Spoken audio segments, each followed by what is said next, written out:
आपको लोटा भर के जल चढ़ाने का फायदा क्या हुआ है? अब सुनना, भगवान का एक नाम है भिक्षु वर, और भिक्षु वर अवतार की कथा कल चल रही थी। भगवान शंकर जब सत्यारथ के मर जाने के बाद उसकी धर्म पत्नी गर्भ से थी, और वह धर्म पत्नी भी बच्चे को जन्म देकर घाट पर छोड़कर जब पानी पीने के लिए गई तो घड़ियाल ने, मगर ने उसको पकड़ लिया और वो धर्म पत्नी भी मर गई। पार्वती जी के मन में संशय आ गया था,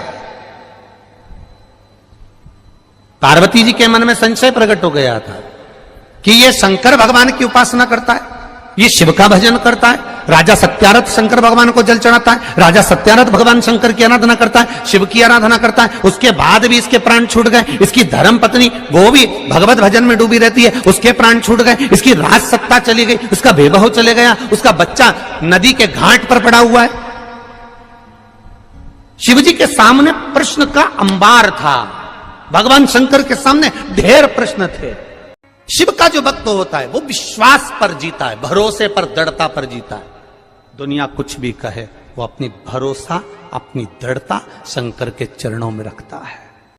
पार्वती, तुमने राजा सत्यारथ का जीवन देखा है, तुमने राजा सत्यारथ के लिए, तुम कह रही हो कि राजा सत्यारथ पूजन करता था, पाठ करता था, अर्चना करता था, शंकर को जल चढ़ाता था, शिवालय जाता था, और उसकी धर्म पत्नी भी जल चढ़ाती थी, शिवालय जाती थी। उसका बच्चा पड़ा हुआ है, उसका पूरा वैभव चले गया। शंकर की आराधना करने वाले को इतना कष्ट होगा, शिव की आराधना करने वाले को इतना दर्द होगा, शंकर की आराधना करने वाले को इतना दुख होगा। ये तो होना नहीं चाहिए था। ये दुख कैसे आया, ये कष्ट कैसे आया, ये तकलीफ कैसे आई? शिव जी ने कहा, पार्वती चल मैं तुझे घुमा के लाऊं, और घुमाया। जलाशय में पार्वती जी को पूरी लीला का दर्शन करा दिया कि पूर्व समय के भोग के कारण, पूर्व समय के दूसरे का सामान ले लिया था, दूसरे के घर पर आक्रमण कर दिया था, दूसरे का वैभव चुरा लिया था, दूसरे का धन चुरा लिया था, दूसरे की सत्ता चुरा ली थी। इसलिए इस जन्म में भले मेरा भजन करा इसने, मुझ पर जल चढ़ाया इसने, मेरी आराधना करी इसने, पर पूर्व कर्म का भोग तो भोगना पड़ेगा। हम पहले भी कथा में कहे, तुम वेद पुराण को मानो ना मानो, तुम धर्म शास्त्र को मानो ना मानो,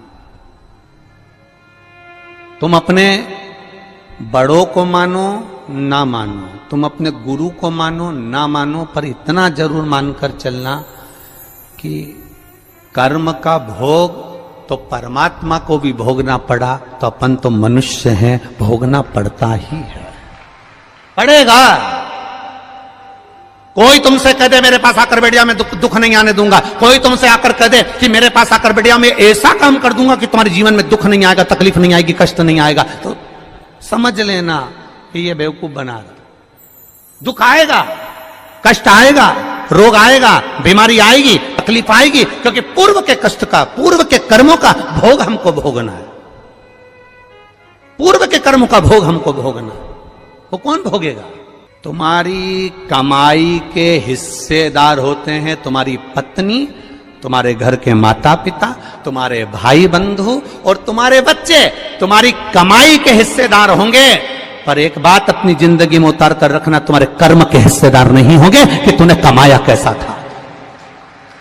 तुम्हारी कमाई के हिस्सेदार तुम्हारी पत्नी भी होगी, तुम्हारे बच्चे भी होंगे, बेटा भी होगा, बेटी भी होगी, माता भी होगी, पिता भी होंगे, भाई भी होंगे, बंधु भी होंगे, बहनें भी होंगी, उनके सारे रिश्तेदार होंगे, तुम्हारी कमाई के हिस्सेदार होंगे, पर तुम्हारे कर्म के हिस्सेदार नहीं हो सकते। कर्म का भोग तो तुझे अकेले ही भोगना है। तब वो परमात्मा भी कहेगा कि तेरा क्या होगा रे कालिया।